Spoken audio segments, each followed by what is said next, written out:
Hello and welcome to episode 32 of the Capital Spotlight podcast, hosted by yours truly, Craig McGrother, the Director of Business Development at Lone Star Capital, with the one, the only, the man, the myth, and certainly the legend, Mr. Suit Supply himself, Mr. Protect Philippe.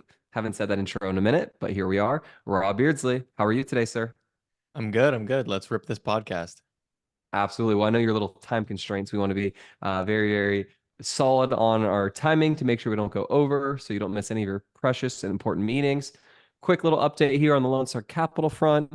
Yes, we are still working through San Antonio and Aspire. We don't have any more room for capital raising partners on this opportunity, but I think there's a little bit of room for some smaller, check sizes to potentially come into this deal. So reach out to me with any updates and availability regarding this deal. And if you are a fund manager, if you have a 1031 exchange coming up, if you're a capital raising partner or a joint venture equity partner who's looking to get in touch with a group like Lone Star Capital, if you like what we're doing here, please reach out to me. You know my email, but once more, for the billionth time, it's Craig, Craig, at lscre.com. If you have any questions pertaining to Lone Star Capital, if you want to reach out, you want to send us an email, if you have a question for the show, we've had a lot of questions I've actually just answered directly via email for specific questions. Someone asked about the European split and how the waterfall would work if we had a American kind of syndication styles. Like, well, I don't think that'd be the most beneficial because the double taxation and the benefit kind of goes away from the real estate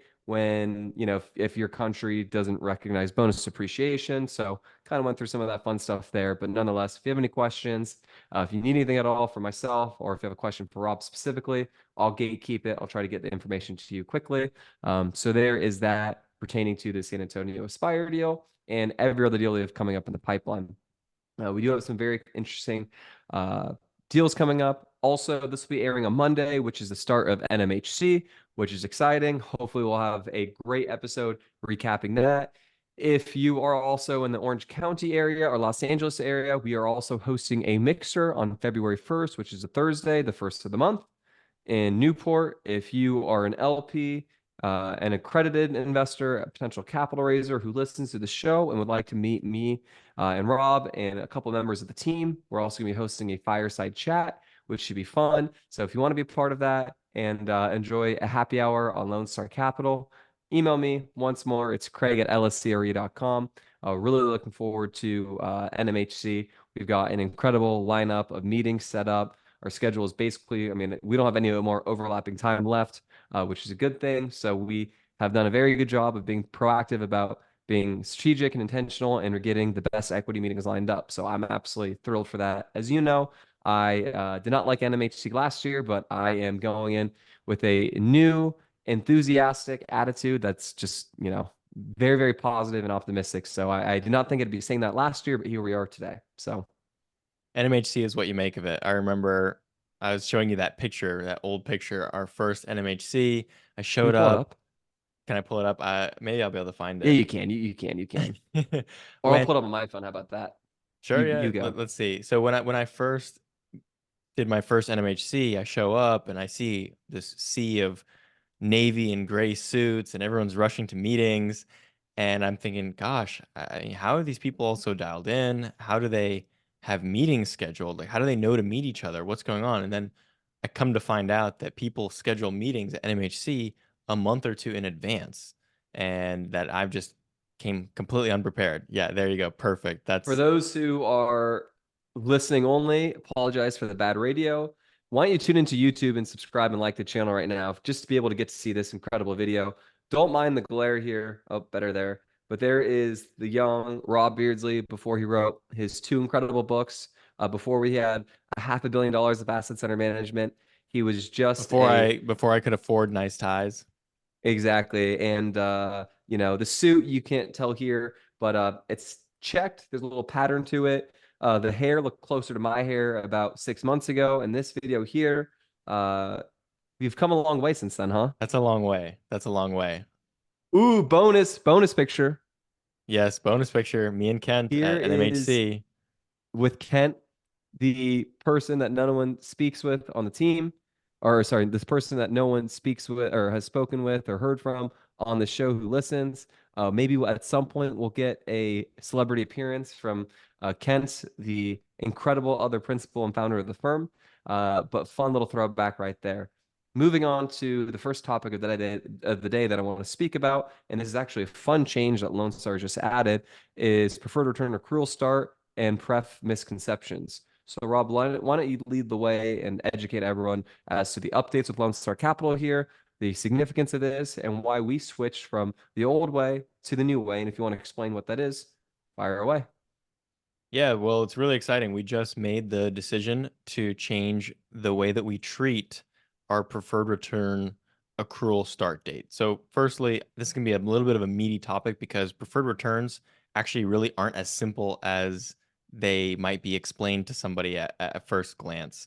And so we'll dive into all those nuances. But the exciting news is that we've changed our policy that when an investor funds, let's say an investor's investing 100,000 or whatever the amount is, when they fund and we receive those funds, that's when their pref clock, if you will, begins accruing. So the way that our partnership structures work and how the vast majority of private equity and real estate investment partnership structures work is there's a preferred return, which is a minimum return that is owed to the investor before we as the sponsor earn any carried interest or promote. But there's, of course, all these nuances. Is the preferred return cumulative and compounding? Is it subject to return of capital when you're talking about cash flow distributions? And then specifically to this conversation, when does the preferred return actually begin? So previously, we just made it simple and we made the preferred return clock start when we close. So if an investor funds on January 5th, but then we close on January 27th, nothing happens for their capital account until the 27th. On the 27th, that's the day that their pref clock starts accruing. So if they have an 8% preferred return, they're going to now start being owed. Not, there's not even any air quotes. They are literally owed that 8% minimum return. The reason why I say air quotes is because a huge myth and misconception about preferred returns is people think that, oh, well, this deal has an 8% preferred return. That means I'm owed 8% cash distributions every single month. And I then when literally they, just made that note there, by the way, and to get through, just to debunk that myth there. Preferred return and cash on cash return are not the same thing. Sorry for my interjection, but I no, had to get that's it out fine. there. Yes, they are not the same thing.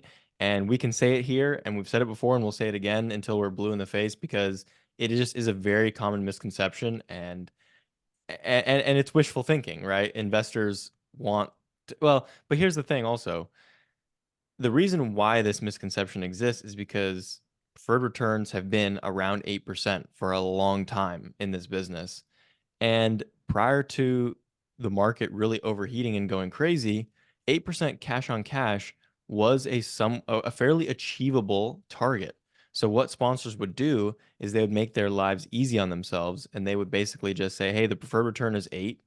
And then they would just kick out 8% cash on cash distributions every month or quarter, and investors and they would just have extra that they would perhaps keep in reserves or whatever, and everyone's happy. But then the market got really competitive in 18, 19, 20, things just went nuts in 21, 22, and cash on cash returns were way below 8. In year 1 it might be 2%, 3%, 4%. And at that point, there's a big difference between cash on cash and preferred return. So if an investor who isn't really looking at the docs closely invests in a deal where they are owed an 8% preferred return, but the year 1 cash on cash is only 4, they get that first monthly check in the mail. They crunch the numbers on that. They go, wait, this annualizes to 4. Where's my 8? And then there's a problem. So that's the biggest misconception about preferred return, which, yes, we just need to belabor that point, frankly, uh, because it is a misconception and people need to understand it. But going back to our point about the pref clock, the reason why we're implementing it such that an investor's preferred return begins accruing on their funding date is we want to is pretty straightforward. We want to incentivize investors to fund early rather than if an investor's preferred return is not going to begin accruing until the closing date anyway, then an investor's incentive is to delay funding as long as possible while still getting in the deal. Obviously, if they wait too long, then the deal oversubscribes and there's no room for them anymore. And then they're mad at us right? And so it's no good either way, right? We're the It's a bad guy either balancing way. act. Yeah, It it's is a a balancing balancing act act. too, because as we all know, anyone who's on the operating side who has to do fundraising, or if you're a capital raiser, fund manager, co-GP partner, and you're raising a tranche for a specific deal, you'll know that some people like to wait for the last minute because that's their prerogative. But on our end, it makes things a lot more challenging to figure out who's really in, who's really out. So this really incentivizes all people. It streamlines our operations. It holds our feet to the fire more to distribute cash quickly and to account for all the equity necessary to close the deal. Yeah. And for us, it's better to have capital in earlier because, like you said, it lets us know who's really in. And if we do have a shortfall or something, or somebody ends up backing out, it's much better to know that a week, 2 weeks, 3 weeks before closing than a day or two before closing. So, Oh, yeah, although I would say the interesting nature to the Fund of Fund program that we're obviously implementing heavily, that's been there before, though, is that unfortunately it is just one check coming into the deal. So we want to get them in as quickly as possible into our deal, but there's now a layer of separation now into our systems than there was there before. So I'm curious to know how we're going to work around that to incentivize. Obviously, I'm sure you and Dasha are figuring out a solution that makes sense for all parties there to make sure the equity is there, not the day of funding, but ideally a week or two before. yeah, I mean, you obviously are plugged into our process, and it's all about communication. That's what it comes down to.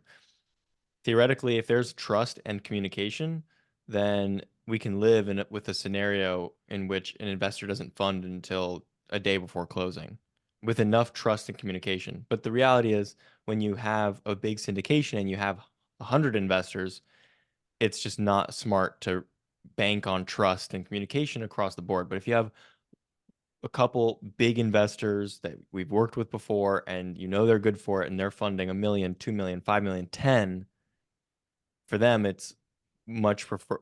We know the money's coming, so it's preferable for them to fund at the last minute because there's always moving parts when you're talking about that big sum of money. They don't want to just have to sell securities or move money around and then have it sitting around not doing too much. But fortunately, at least for right now, interest is fairly substantial. So we're able to, when we do receive investor funds prior to closing, they're not just sitting in a bank account doing nothing. Now we can actually have them working at 5% plus in a treasury fund. So that's a big level up. So yeah, I mean, it's a pretty smart thing. I think it's a no-brainer, but it's not standard, at least for syndications. In the joint venture world, it is more standard that a capital partner begins their preferred return accrual upon their contribution date. That is more standard in the institutional side, and that speaks to kind of all the different tidbits from the institutional world that we've taken and applied across the board to all of our investors. So that's, for example, our preferred return is compounding and subject to return of capital, which is rare for syndication. Most people who have the opportunity to invest in a syndication with a $50,000 minimum, it usually is a non-compounding preferred return. There's usually a cash flow promote, which is not as favorable to investors.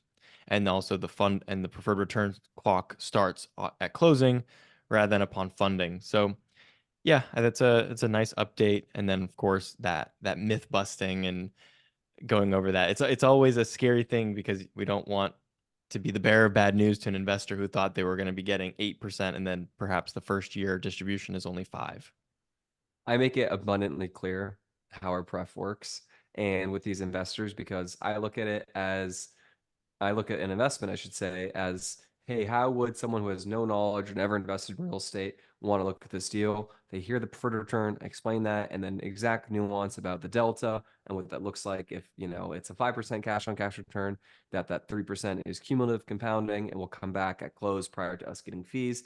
And you did mention something that I wanted to just spell out once more to everyone who listens and works with us naturally, or wants to work with us. And naturally, not everyone listens to every single episode where we did talk about this pref conversation and you said it, but I just want to spell this out once more. Our preferred return is cumulative compounding subject to 100% return of capital. Okay. So that all needs to occur. That 8% annually needs to occur, needs to get paid out at sale or, with cash flow over the whole process prior to loans start taking a lick and the waterfall upside to the deal. So I just want to explain that. And, Rob, can you maybe talk about the shortcomings or downsides of investing with sponsors who maybe aren't as sophisticated or don't have the same policy that we have, and what that could look like, and maybe how detrimental that could be if one makes, an LP investment?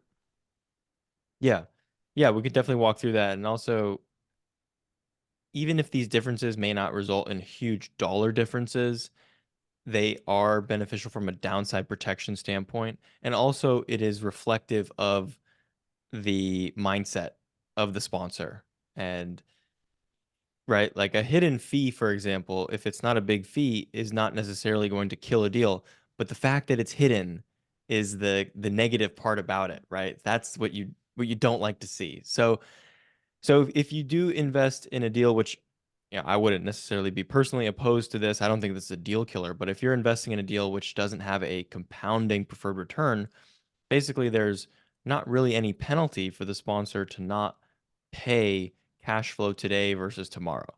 If, however, if the preferred return compounds, if we make a distribution of 6% in year one to investors, but the preferred return is 8, that 2% deficiency is going to accrue to the following. It's going to add basically to the capital account. And now the 8% is going to be owed on a larger base. So their preferred return snowballs and accrues and compounds, gets bigger and bigger.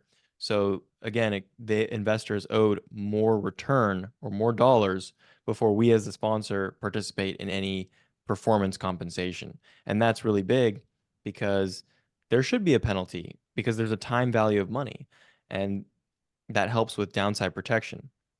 Because if a deal, for example, is only distributing 2, 4, 5% and it's deficient, right? There should be a penalty and there should be an upside for the investors to endure that. And that upside is the compounding of their prefs as they get, when they do eventually get caught up, they get caught up with more dollars than they would have otherwise. So that is big. And then when you talk about return of capital, some people may not be as familiar with what that means or the differences between an American and a European waterfall. So when you have a institutional waterfall, a European style waterfall, you would have first the preferred return is paid. Then after the preferred return is satisfied, the next step in the waterfall is to pay investors their original investment back. And then after that second step, then the final step is the share between the sponsor and the investor of the remaining distributions. And this order of operations holds true for cash flow, for refinance proceeds, and for sale proceeds. So it doesn't matter where the money is coming from out of the deal. If there's any distributions coming out of the deal, that's the order of operations. And that's why I love it so much. It puts investors first, but it's also really simple. We don't have to think, okay, because this is cash flow, we're going to split it this way. And if it's refi proceeds, we're going to split it this way, right?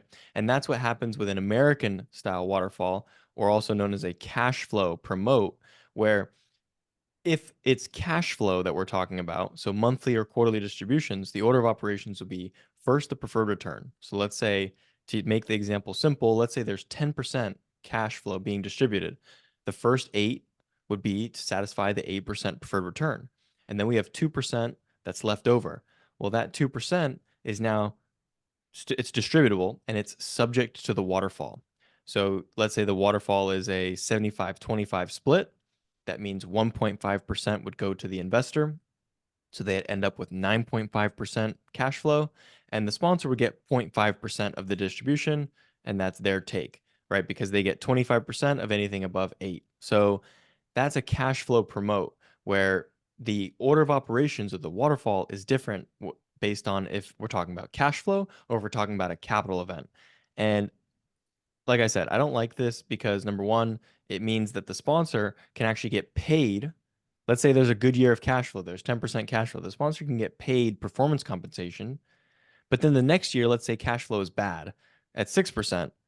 Well, they don't pay it back. There's no clawback, there's no penalty.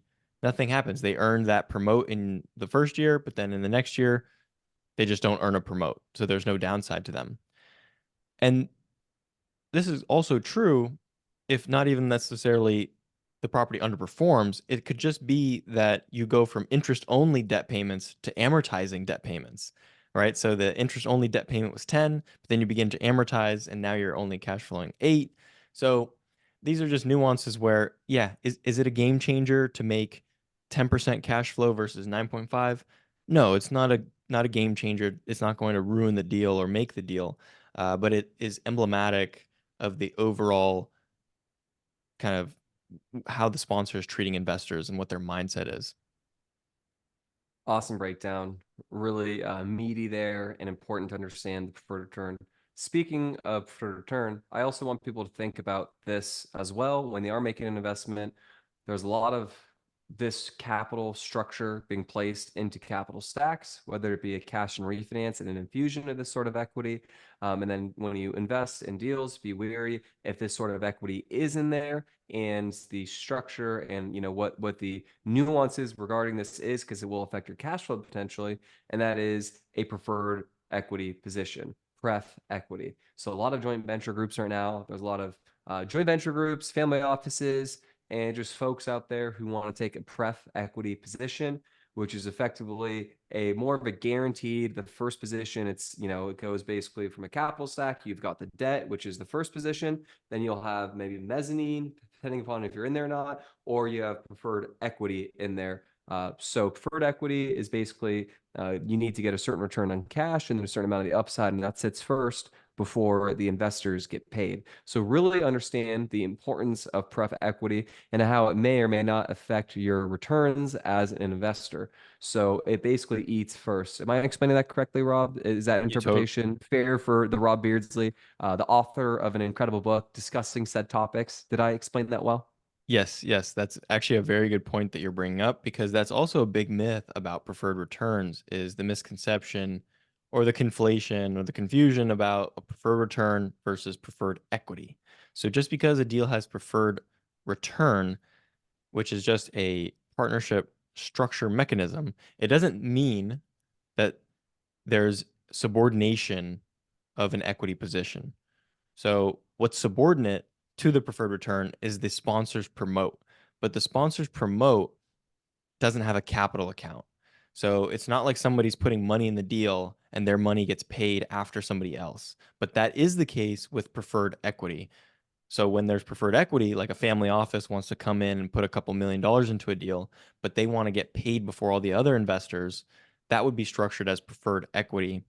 And then, so first, obviously, you pay the debt, then you pay the preferred equity partner, and then what's left over is for the common equity. And again, that is going to similarly, just the same, flow through the waterfall where there is highly likely to be a preferred return. Right. So you have preferred equity and then you have a preferred return. So, I mean, if you live and breathe in these structures and these spreadsheets, this is all simple. But if you're hearing this for the first time, you might go, this is a lot of moving parts and this is crazy. So, like you said, just know that these things exist and you have to read the docs and Well, someone has I, to I walk.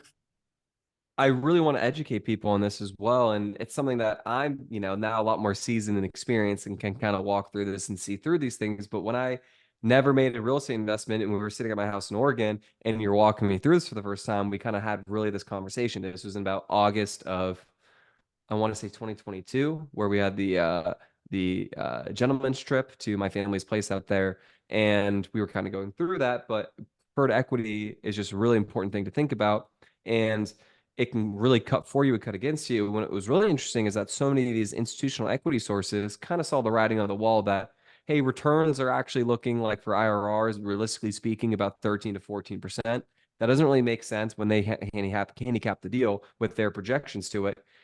For them, they're like, well, am I really going to invest in a deal with that limited upside? Or am I going to take a pref position, which eats first to get us, the returns we're kind of seeking on, which, just maybe it could be a flat 16%, but there's a lot more certainty there. And they'll basically eat that there. And then the common equity can potentially fight for the scraps because we don't think they may or may not hit that return. So that is just something to think about. That was their philosophy. That was their mindset over the last, I would say, 18 months. And then for sure, we're kind of coming out of it where now there's a lot of equity that needs to be placed from a lot of these institutional capital sources, whether it be pension funds, so on and so forth. As returns are getting wider, Naturally, they want to capture more of the upside versus a limited coupon of a preferred equity position there. So just something to think about there, and just understand really when you are going to make an investment as an LP, how's the capital stack structured? You need to know it is a disclosure if that is in the equity stack, because that materially changes what's going on in the deal.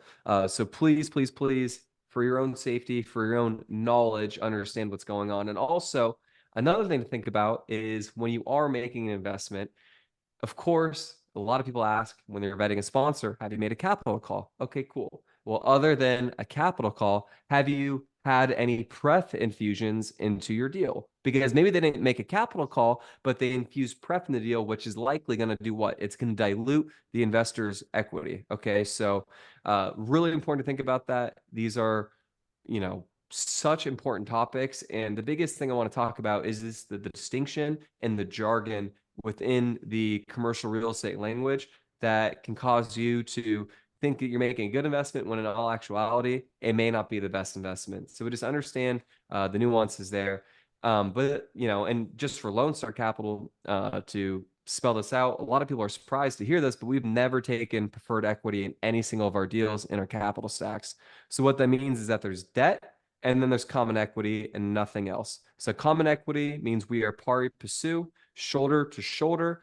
Everyone is in there together. We collectively get paid the same. There's not a superior piece of the capital structure that needs to get paid before you do the investor. So we're really proud of that. But that doesn't mean that we may not take preferred equity at some point. And also, someone nicely asked us to me on one of our deals, would we consider pref in our deals? The answer is we have the best pref in the world if we want to take it. Rob, do you want to spell out or talk about, I don't know if we can or can't, but I was going to tee this up for you. If we were to take pref, who we would do it with, in addition to who we do it with, what our numbers look like, because it is very compelling. And then we'll go into the cases into which we might actually want to take pref in our deal and the advantages of it. And of course, if you invest in a deal like that, you would of course know. But I'll turn it over to you. Yeah, those are all really good points. And I think it's important to say that we haven't taken on Pref because we haven't found the environment conducive to borrow Pref. Because what Pref means is basically more leverage because it's kind of like debt. It earns a fixed rate of return. But what you have to do is you have to have conviction that you can actually achieve a return in excess of the Pref cost. Otherwise, why would you take it? So, well, and to answer that question, the rhetorical one there is a lot of sponsors did take on Pref, even though when they didn't think the deal was that great, because it was an easier way to raise, quote, equity.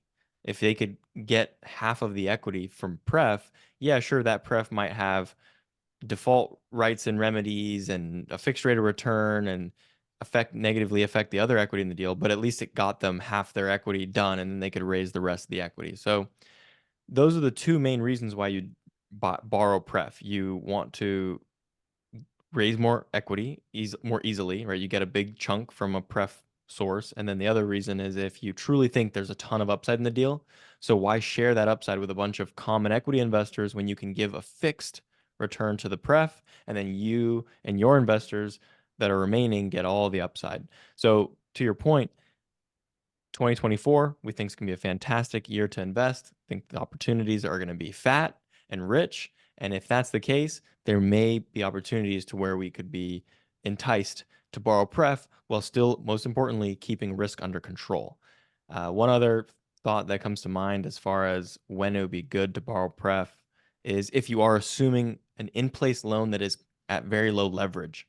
The in-place loan on a deal might be accretive to assume because let's say the rate is 3%. So, oh, fantastic. I would love to assume the seller's rate at 3%, better than a 6% rate today, right?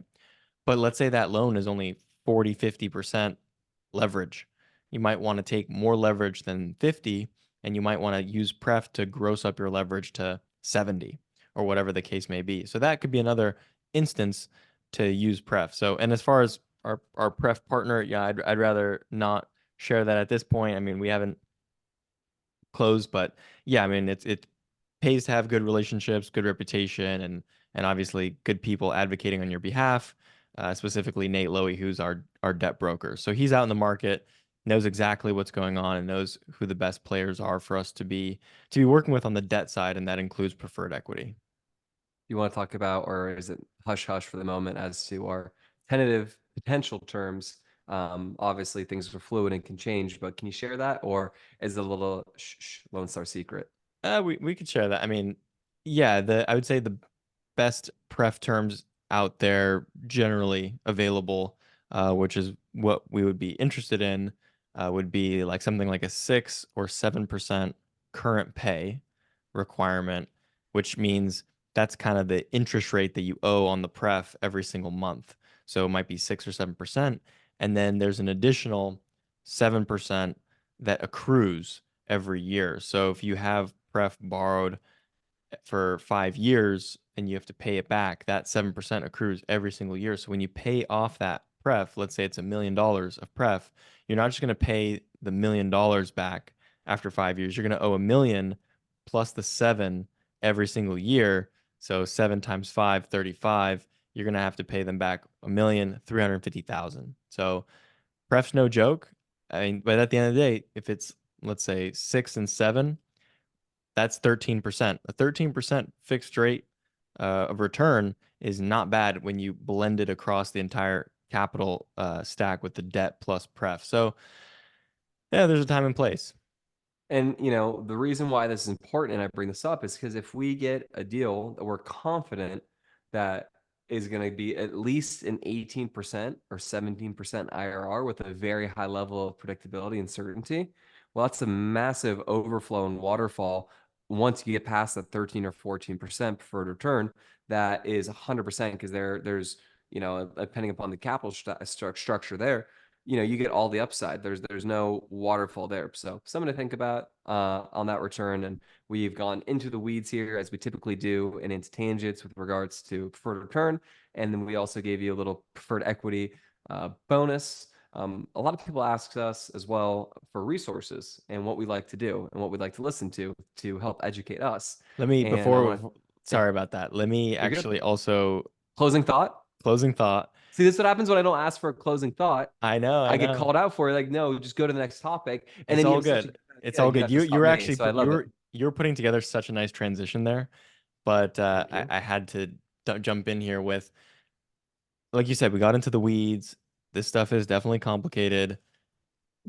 So what some people started doing, and a lot of people do this, is they don't have a preferred return in their deal structure. So, and that can appeal to an investor who heard us say all that and they go, that's all complicated.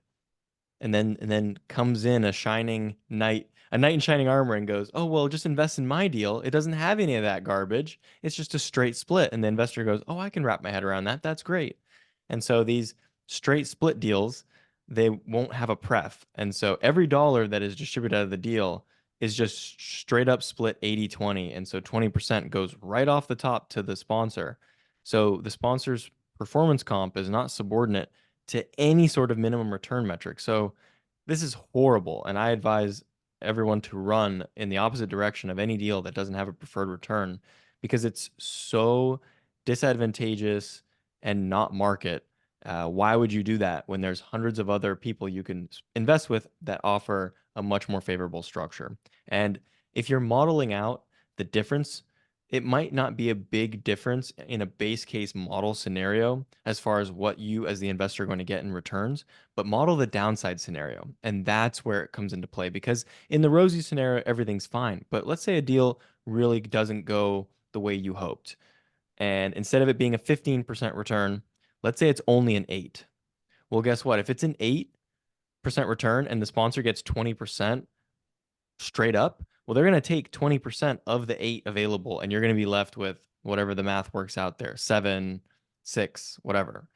If there's an 8% preferred return and the deal's an 8, guess what? The investors get 8 and the sponsor gets nothing, just like it should be. We should not get paid if we underperform. So that's my rant there about preferred return nuances, and one nuance being it doesn't even exist in the deal at all.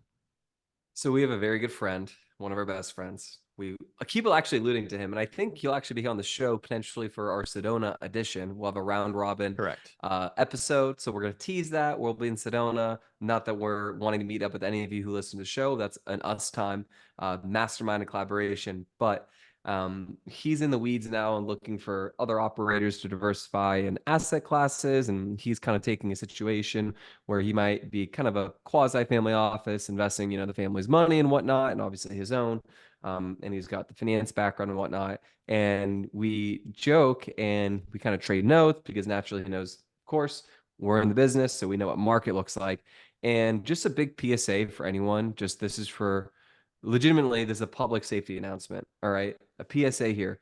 If you are getting not market offering terms like bizarre 6 and 7s or 6% for return and then a 60-40 split, or you're not getting an 8 or 9% for return with like a 70-90, something like that, that's problematic. Okay. That's not market rate. So please just know that.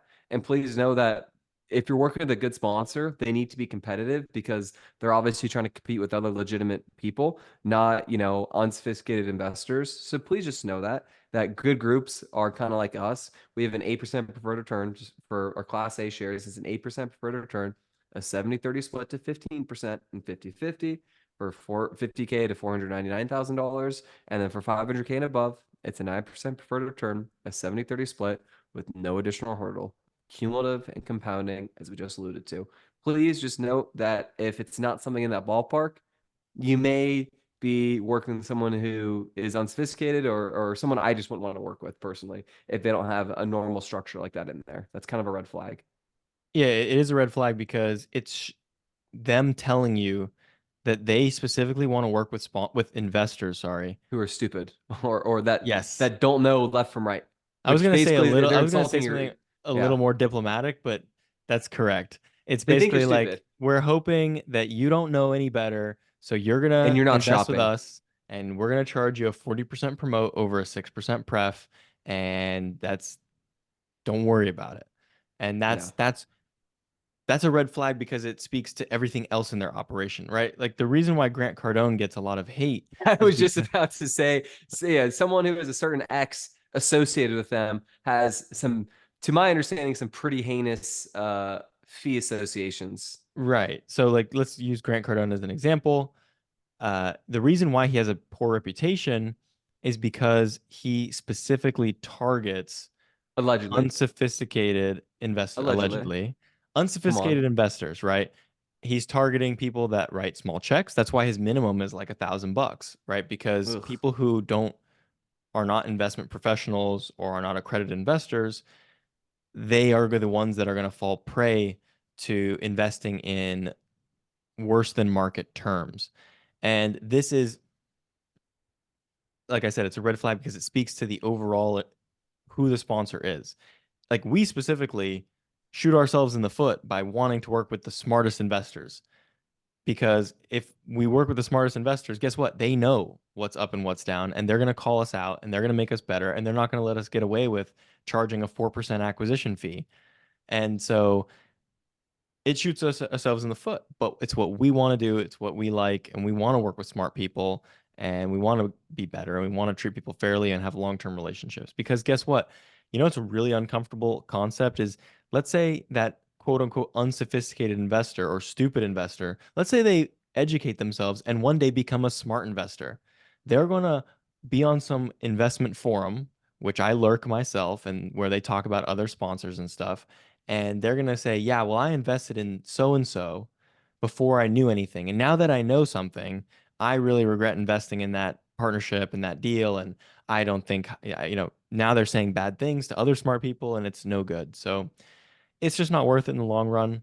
But that's what that's showing. And then, like to use the Grant Cardone example, again, allegedly, right? This sort of position and idea that they take, which is high fees and poor terms and targeting unsophisticated investors, well, it's also allegedly looking like they have engaged in some sort of uh, scheme where they overcharge the investors for the purchase price of the property. So let's say Grant's Oh my company God. This allegedly, actually allegedly, allegedly I'll throw up if this is the case, and it makes me sick allegedly if this is the case. yes. So allegedly, they're putting properties under contract for 100 million, and then they package up the deal and they put a pitch deck together. But then when they go to their investors, they say, "Yeah, we're buying this deal for 112 million, and you're going to pay us." So the deal is 112 million. So it's like wholesaling a deal back to the allegedly wholesaling a deal back to the investors.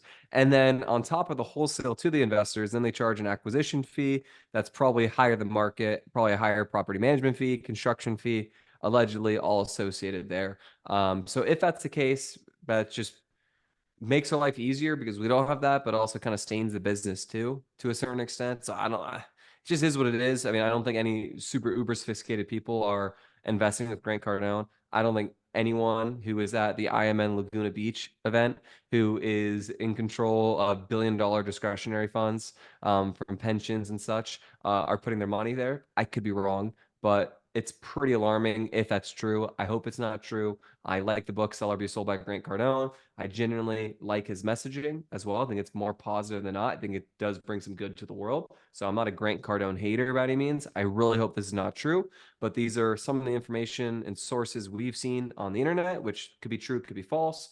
There's obviously a less than desirable lawsuit going on right now with the T-Mobile former CEO of T-Mobile there, and he wants to bring him down, and Grant is not letting it go. So there'll be something in court, but it is interesting if he is doing a 506Bs or Cs, well, if he's doing a 506C, then it's for only folks who are sophisticated investors. There's only 35 of those allowed for one individual investment. So I'd be curious to know if he's going over that accreditation because there's only so many of them, and that is a easy SEC violation that could be found like that if they really audit the investors there, especially, and this is why we have a minimum of $50,000 because $50,000 is not an insignificant amount of money. You probably are more sophisticated if that's the case, but $1,000 checks. Well, let's say if you've got 35 or non-accredited investors that are investing in a 506B that is open to non-accredited but sophisticated investors, well, you're going to run out of those slots very quickly. So that's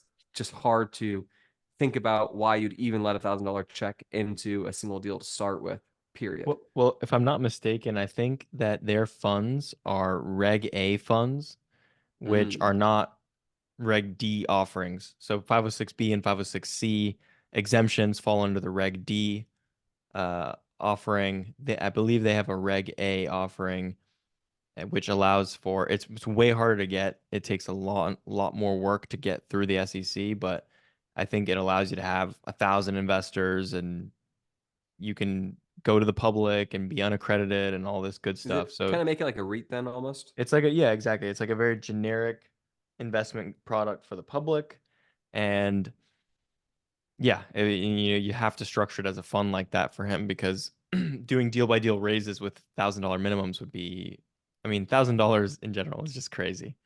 I would pull my hair out if I had to speak to that just for that amount of equity. With all due respect to anyone who is in that situation, we encourage everyone to invest in real estate. I think if I had $1,000 to invest, I would invest it back into myself and into education and enrichment to make more money as opposed to throwing that into something there. But as I said, this is all alleged. We don't hope that any of this is the case. We're not making any claims here. Just put the legal hat on, put the legal hat off, onto more fun topics. And that is the Frozen webinar by one of our top resources and people that we like to listen to a lot, James Ang. So he had a topic of it was Frozen, and it was kind of in reference to the market and the lack of transaction volume over the last, I guess what, 16 months roughly. Would you say it's fair? So, and he actually did a very nice comprehensive deep dive, showed some really cool graphs with cap rates and stuff, with where they're at and kind of the parts of the cycle recently. But it was kind of funny because it just snowed recently in Dallas. And then he said, well, just like Dallas snow, it does not last long. What would cause the defrosting of this kind of slow and colder market? And it is the 155,000 units coming up with debt maturities, which will end the frozen market. So I liked that. We do have in 2024 155 units, I believe, just in Texas alone that have maturity. That's not just deals that want to get traded early. So that could really shake up and loosen up the market a bit to have velocity increase here. Naturally, it will not be like the year of 2021, but more to normalcy would be incredible. Did you have any other comments you wanted to add to the Frozen webinar? Any takeaways? Yeah, well, I mean, yeah, good content as always from James. Love his webinars. The counter argument I have with this idea that things are going to unfreeze so simply because we have this wall of maturities coming is I don't think that a maturity necessarily results in a transaction, because I think a maturity is not the way that a maturity is going to be worked out a lot of the time is an extension. If a property's in trouble, but the owner is still got their head in the game and they don't want to give up, if they give up, then they're just going to give the keys back to the lender. The lender's most likely going to sell the property. That's a transaction. But if the owner's got their head in the game and they have a maturity and they're current on the loan, they're going to go back to the lender most likely and say, "Hey, Mr. Lender, I'm in a bind. I've been working really hard to pay your loan. Can we just keep this going?" Or, "Hey, can we keep this going, but I can't keep paying the full payment. Can we pay half and I'll accrue the rest?" Or something like that. And so there's just a negotiation that takes place there. And so I think that's going to happen a lot, which delays and prolongs this reckoning that has to happen. These things have to be reckoned, but it doesn't all have to happen at once and all upon maturity, because these maturities can get pushed out, they can get spread out, they can extend and pretend. But also, given that James is a debt broker, right? He's in the business of brokering loans. He's also talking about the unfreezing of the lending market as well. And so that is true. I mean, if you have a maturity coming and you have the opportunity to refi, well, you're most likely going to go ahead and refi rather than try to negotiate with the lender.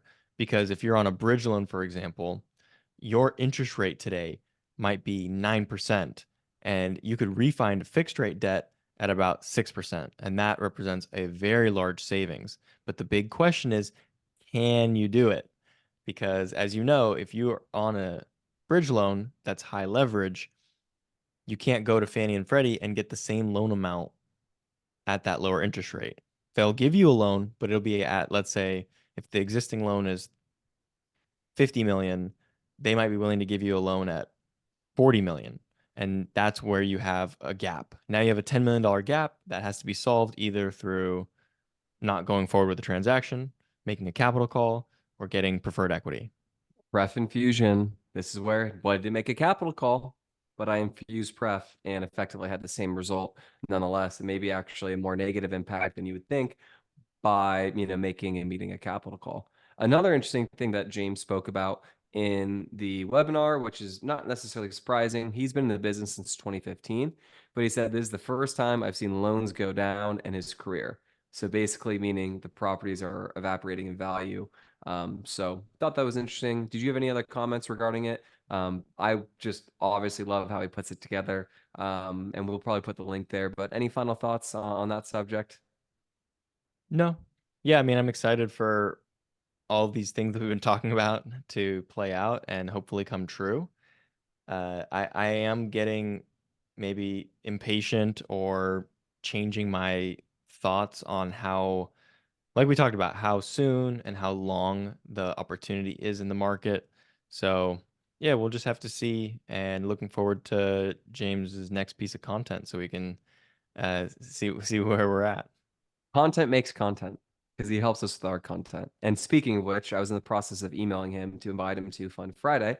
So hopefully he'll be making an appearance as he is a valued member of our resource list, which folks have asked for. So happy to provide that, and we'll keep providing information that we're absorbing. Also, I want to get a book for February, so we'll have to put that out next week. Nonetheless, that brings me to IMN Laguna Beach, which is the private equity forum. IMN has kind of a mixed bag of conferences in the sense of levels to them. They kind of come all over into major cities. I would say that without any doubt, at all. IMN Laguna Beach was incredibly valuable and was a paradigm shifter for me personally. So this was the Laguna Beach event. There's IMN or Newport, but that's in Rhode Island for the California West Coast people. There's Newport, Rhode Island, Newport Beach, California, which is right below Laguna. So it's slightly confusing, but I had a total paradigm shift while I was there, Rob. And I'll say this. I mean, you heard me calling you right after these meetings where we were speaking with, or I was speaking with and meeting with people that I never met before. These are more of the joint venture JV equity folks, check size anywhere from $8 to $30 million. And there is so much money waiting to get deployed from all the capital sources. They have to, return money there. They've got to invest in deals because they are owing Pref like we would if money is not deployed. And it just really made me think that if you're an operator, whatever it may be, and not that I'm looking to help my competition, but I will just say this: uh, if you're ever thinking that there's not a lot of money out there or raising is tough, you go to an event like this and you could just feel, smell, and hear all the money, all the deals being made, all the relationships being built, forged, and touched up upon. And it was just a paradigm shifter to me because the amount of money in the room, I don't think I've ever been, maybe I have, it just wasn't as aware of it because I was really obviously having to set everything up and, find my way through the event with these, incredibly high level capital partners. It was just so inspiring to be in that room. And I'm even more grateful to continue next step conversations with some of these new partners that we've met that will hopefully find their way into our capital stack and to be future partners.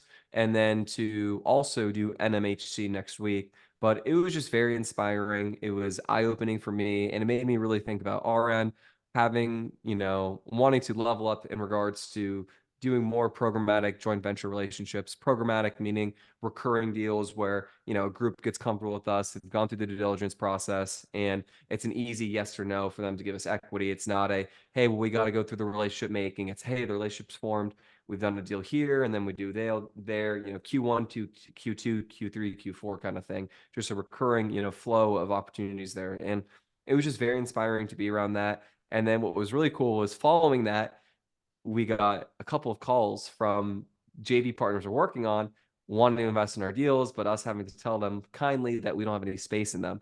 So this has been my biggest obsession of late is thinking about how do we crack this code? How do we get these people on our capital stack? And I think we're there.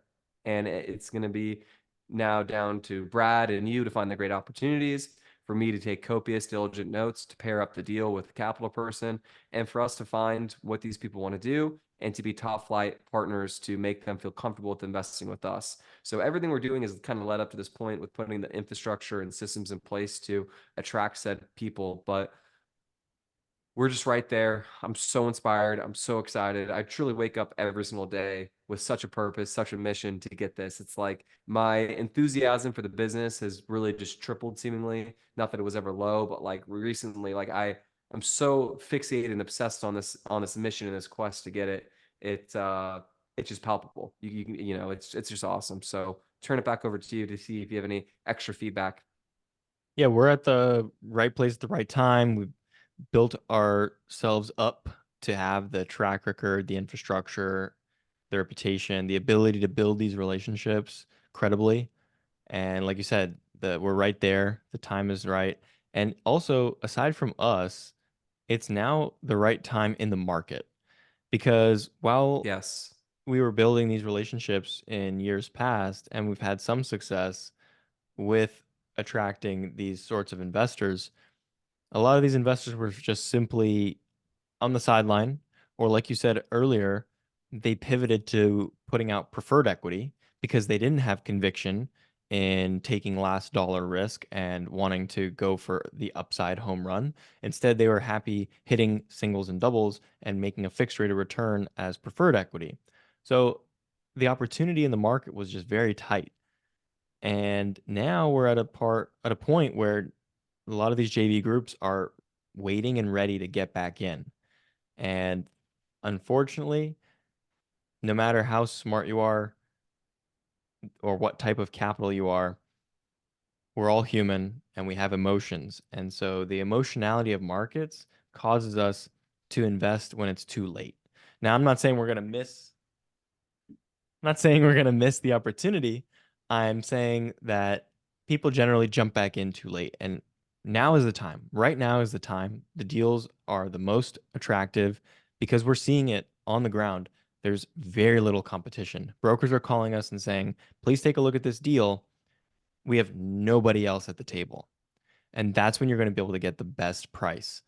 So the time is now, but the problem is, and I'd be curious to get your feedback from the conversations that you had at Laguna Beach with these high level discretionary funds and private equity firms and family offices as to their temperature, because the feeling that I'm getting is investors are still waiting for the all clear sign to jump back in. So before they were looking for a unicorn, just like you would, just like I would, if a unicorn was for sale, I would bet my house on it because you'd want to buy the unicorn deal, the unique deal, the diamond in, a rough, the needle in the haystack. And that was kind of what they were open to doing before. As I said, all these shops were, yeah, we'll look at a deal, but it was more of a perfunctory task than a actual, hey, I want to deploy some money into this deal right now.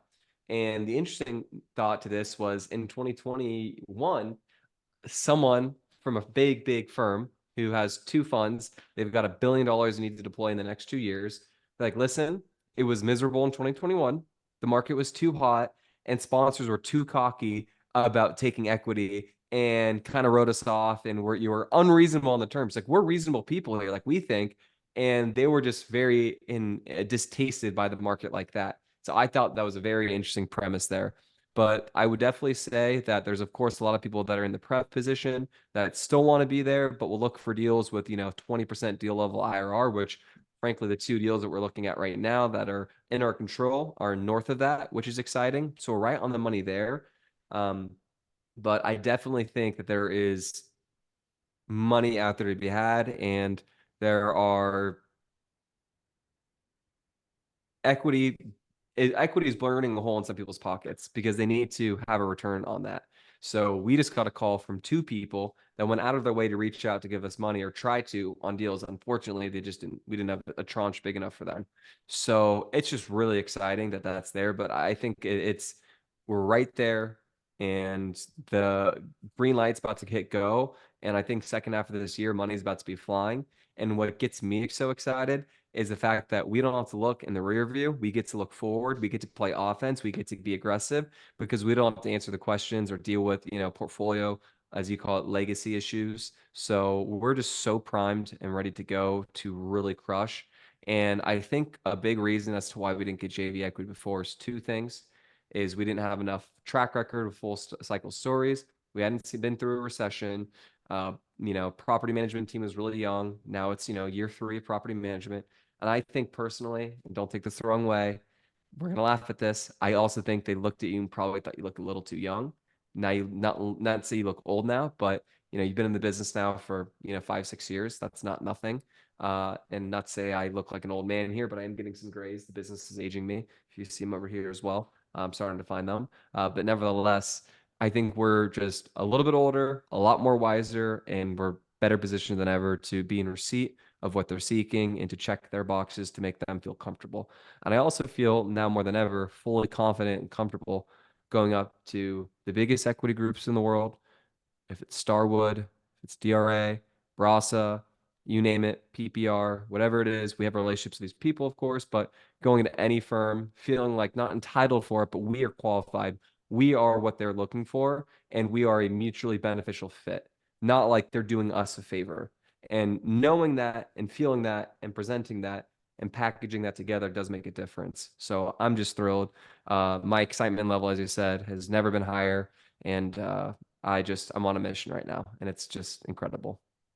I love all those sentiments, and it's you can't just snap your fingers or blink and build that mindset overnight. You actually have to have the real world experience and the true relationships. Like you said, if you have a relationship with a multi-billion-dollar private equity firm already, then it gives you the confidence to meet a new one and say, well, yeah, I've I've been here before. I know what I'm doing, and we have a relationship similar to this. So we know how to conduct ourselves, and obviously we're always learning, and we're humble, and we're willing to learn. And that's one of the exciting parts about partnering with institutional capital is you basically get someone to give you money and pay you fees to be your mentor because they've done billions of dollars of deals. They're smarter than you, right? And so this, to me, it's such an exciting thing. And also when we talk about all this and get excited, I don't want people to misconstrue that we're closing our doors on retail investors. That remains a big focus of ours, and we never want to close that door. We think that it's a fabulous business and a great thing to build these relationships with individual investors and to have investors as small as 50K a check. And we love the individual investors as much as we love chasing the JV. We think there's a place for them in every capital stack, frankly. You just took the words out of my mouth and or said something that I always have to say because so many people ask, well, does Rob even take, non-JV equity or institutional equity? The answer is yes. We do take, all sorts of folks in the capital stack. That's common equity, of course, as we alluded to earlier. But we also, for the record, have worked with several institutional partners from an institutional equity perspective. Just to name two off the back, Park Row Equity in Long Island, and then Flagship Capital in Houston. Two great friends and partners there that we look to do more deals with. We're obviously doing a deal with one of them right now, but just from a reference perspective, we have that there, which is great. And I thought a very interesting comment that was made, kind of not in passing per se, but it was just uh-huh. And this is why you spend the big bucks to go to the elite conferences. A member of one of the big firms that I got to meet with, he's like, yeah, I was like, out of curiosity, because I'm just infatuated with this topic right now. I was like, out of curiosity, how does a group like us, find deals? Like we do good deals, like, and we're not doing anything that, you're probably not saying yes to. He's like, the funniest thing you should say that is just actually having a frame of reference and a legitimate point where you met, not just like a cold email, because like so much can get lost. So it's so valuable. Like someone where, hey, you have your phone number, you've had multiple conversations with them, you've met them somewhere, you can stamp a place and time. Like, oh, I met Craig and Growther with Lone Star Capital at IMN Laguna. He's a real person, seemed hopefully like a with it guy and a nice gentleman. I remember him, I can take their deal more seriously, as opposed to, oh yeah, here's a cold email. How the heck do I know you? So this segues into the next conversation, which is conferences and strategies, which is, our strategy, be very intentional with regards to setting appointments for, as I said, in regards to NMHC, which is airing the Monday of NMHC. Our schedule is completely full. Basically, we have no more overlapping times together, which is exciting. We've got about 25 meetings, I think. I don't have to count, all massive joint venture equity shops, which is crazy. This lineup is stacked. This is like an all-star lineup for equity. I really feel like this is the Pro Bowl, so to speak. So that's awesome. So that's just so fun. And as I said, conferences we want to go to. I just attended IMN in Laguna. We're going to NMHC. We got BEC coming up. We got Race Fest before BEC. And then we've got, I think we're going to I might do the fundamental event in Phoenix. Shout out to the founders there. And then I'm going to do obviously the best event of the year, the Lone Star Summit, of course, Ascent in Miami. And then, bonus, IMN Newport. Newport, Rhode Island.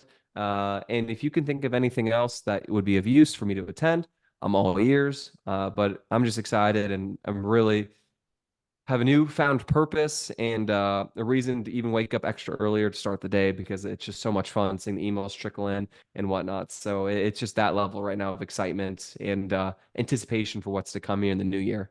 So I want to say present, but that's kind of the conferences we're going to. And, we want to pay for the higher ticket ones because typically speaking, that's where the big money is. At this point, we have so many people and we want to keep on more people that are at 500K to $2 million tranche level, but I also wanted to go big game hunting and big game fishing and, catch the big one. So that's what those higher level ticket events typically have. Yeah, I can remember when I was in Dubai last year and we actually got the thumbs up on a big equity partner. Uh, if you remember this point in time or this story. And I remember I was in my Airbnb and it's like 1 a.m. Dubai time because it's way forward. And I remember getting the phone call and locking in the terms and getting that JV equity partner signed up, and I was super excited and kind of jumping around the living room and stuff. Big game hunting is exciting, and it's fun to negotiate and structure these big deals and stuff. So yeah, that's all great. And also, you just rattled off a lot of great conferences. I think conferences are a big risk because they take a lot of time, they take a lot of money, and I would say that the time is the bigger one. So they can be really, really valuable, right? You just went to Laguna IMN and came away with some great relationships and some nuggets. And so that's valuable. But I've been to conferences where I've shown up, flew, hotel, ticket, time, and I walked away with really nothing to show for it. So A that goose is, egg. yeah, Yeah. that's not what you want. So we need to be very careful with our time, as always. And so we've been fortunate to have friends of the show and partners refer us to certain events and say, hey, this is a must go event and whatnot. So if you're listening and you want to shoot us some event recommendations, we're all ears. But we definitely want to be conscientious with our time and divide and conquer and stuff. So yeah, and And you also know go how, okay, you go go. ahead. I No, was you gonna go. say to your point, you want that frame of reference to meet somebody. For me, one of my nightmare ideas or nightmare scenarios is you spend all this time and effort to meet someone and build a relationship, and then you let it go stale, and then you email them some months Oh, later and they go, "Who are you?" So that's why it's so important if you are going to make this investment of time and money and energy, you need to back it up with follow up. Follow up is the key. And so that's why, just to peel back the curtain a bit, when we meet a new potential investor or partner, we in our database we tag them as new equity, and that tag sits there as a reminder to us that, hey, this is a new relationship. It needs to be treated as such. It needs to get that extra care and attention, and we need to shorten the time between interactions. If you have a long-term partner or friend, right, like a best friend from childhood, you could pick up the phone right now and you could have a phone call and pick up like right where you left off, right? Like a high school friend, you could just lock right back into that after 10 years. But if you have a new relationship, you can't just kind of, you need to give not it plug that and play like that. extra, yeah, it's not plug and play. So you want to go to dinner, have a follow-up Zoom call, like fly to their city and meet with them again. And so these are things that we need to really make happen rather than, and I don't know if I said this in the show before, but I was obsessed previously with growing our email list as much as possible. I want to meet everyone, shake every hand, hand out business cards, and it's a vanity metric. I want to grow the email list and get the biggest database in the world of investors, right? But And does it's that really so serve funny. you? And it's so funny. We're like, no, we want the other side. We want to go, and that's the mile wide, inch deep versus a mile deep, right? So we want to get very strategic and cut out people we're sending emails to if we're not getting a good response or there's not a philosophical fit. Or if we just feel like, hey, they think they're too good for us, which happens, and maybe they are, and maybe they're smarter than us. But we don't want to send people emails and deals if that's how they feel about us. We'd rather be with people who are excited when we call them, excited when we have a deal, and legitimately are looking to transact. We want motivated people we're sending emails to. We don't want to just meet with someone to meet and force a square peg in a round hole, as the age-old adage goes. We want to make sure that we are spending our time and buttering the bread that deserves to be buttered and what wants to, get schmoozed by us and get taken out by us. And those people are making themselves very, available for us. And it's just right there. It's for the taking, and I'm just absolutely thrilled for, what's to come to close out this year, the new equity partners that come up. And just as I said, from a strategy perspective, it's all about meetings. I am not going willy-nilly through the conference hall hoping to bump into someone. I'm stalking people on LinkedIn. I'm looking at people's description. I'm setting very strategic and intentional language to people, specifically stating what I am and what I am looking for, and if you are a fit. So meaning, hey, my name's Craig. I work with Lone Star Capital. We're a Texas-focused multifamily owner-operator buying workforce Texas housing, multifamily housing, looking for JV and LP equity. Let me know if it'd be a good time to fit. And these are, hey, yes, we're a good fit, or oh, you know what, we're actually not. Sometimes the language on the websites makes it confusing. So I'm very strategic and intentional about making sure that I'm setting qualified appointments and letting people know exactly who I am and what I'm doing. I don't have a second or time to waste, and I don't want to be lingering in the halls, hearing about you pitch me now on something I don't care about. So, and vice versa. Correct. Yes. So Yeah. all good stuff. Definitely exciting times, and yeah, just a lot of good growth coming ahead. And obviously, we don't want to grow too fast because we want to stay sane and not have things break. But definitely, our ambitions are running high. Exactly. And I also think about this too, is the consistent nature of getting, as they call it in the biz, programmatic relationships going, where people, give us check after check after check, where they feel comfortable with us is so crucial. And I think on Fun Friday, my goal, on top of having the incredible fund managers that we worked with, new and old partners, also going to be having more institutional relationships there to really spotlight them and to kind of go through what they're looking for. And of course, selfishly, develop more rapport and a deeper and more meaningful relationship with them. Because at the end of the day, this is a relationship business. The more time and energy and money we can spend with each other, the better our relationship becomes. Moving on to the offsite you and Kent had.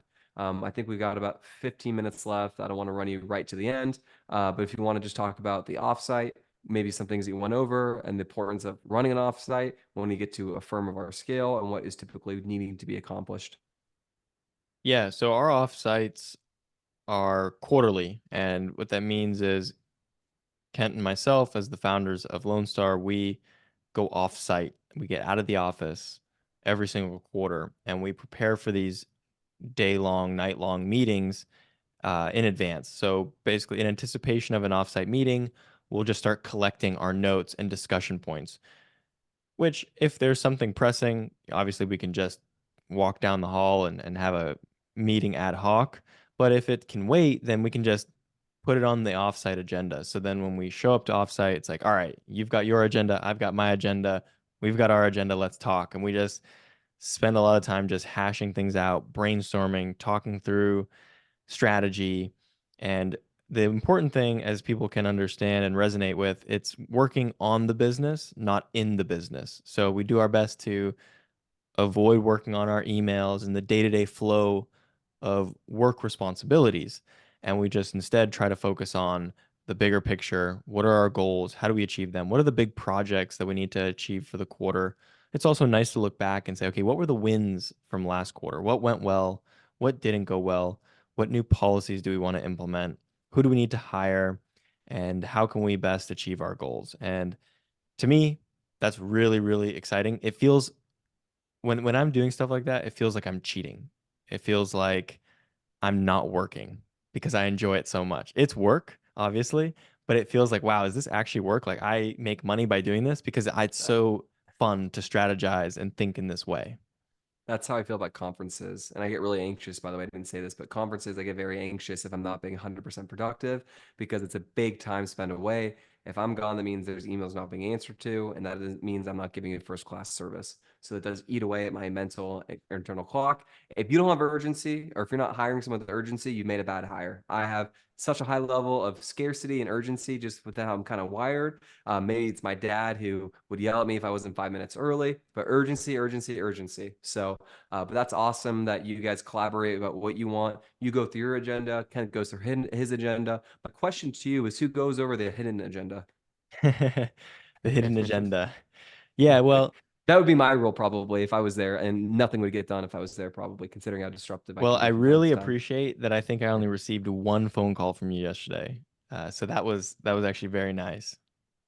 Yes, yes. But no one went through the hidden agenda. There's no secret document that you went through. Well, so we do have a secret document, as a matter of fact. So when we produce our offsite documents, which I know we didn't do for the last couple because I just either I'm lazy or I just don't feel like there's enough really to share with the team, but we do have some hidden agendas. We do have a document that we share with the team, and then we have a little private document that we don't share with the team. So, I imagine it could be a little colorful. no, it's nothing crazy, but obviously, as without even being like nefarious or talking about, it's just you as a leader, you do need to be careful about what you're sharing because frankly, not everyone needs to know everything because it could distract, it could cause unnecessary panic or what I mean, not to say there's anything to panic about, but it just as an example, there's it's not like oh, you're trying to hide things. There's actually strategic reasons why you might want to say, okay, well, we don't want to distract the team by this project, so let's plan to announce and roll out this project in Q2 instead of Q1 or something like that. Right. For instance, probably Q3, the biggest, hidden agenda item was probably going to be my haircut, which has gotten a lot better. It was not professional before. We've, of course, since made it professional and JV equity approved and Yes. institutional equity approved. So I imagine something of that nature was likely on the hidden agenda that was not probably sent out to everyone out of respect to me, but you, of course, stood on that business and made sure that it was addressed accordingly. So I'm sure it's things of that nature, maybe dress code and office policy, stuff like that, hirings. I don't want to say the Yes. other word because I don't like to talk about that, but all, employment and things of that nature probably spins off of and goes to that meeting. I'm sure there's some spirited debates from time to time, some philosophical disalignments or full alignments, which is great. The beautiful thing is you and Kent have such an incredible, cohesive, compatible, yin and yang working relationship that is just very fruitful. And obviously, it's created the success that we have and the success that we will have in the future, which is great. Yes, we are very, very, very blessed. Uh, Yeah. I mean, even it's rare for us to disagree, and even if we do, it's very respectful and it's no problem. So it's really great.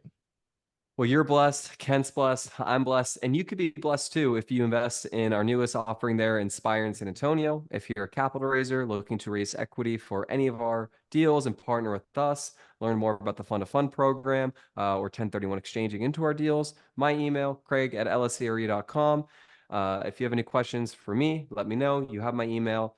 We hope to see you in person at an event, perhaps. Message me, email me. Maybe we'll go through etiquette as to how to message me to get on my calendar or not, because we had a bit of a snafu recently that I didn't get into today. I don't know how I want to address it. Maybe it's a little bit of teaser, but if you want to get blessed, like me, like Rob, like Ken, and the team, reach out to me. Thank you so much for listening to this episode. We'll catch you next time.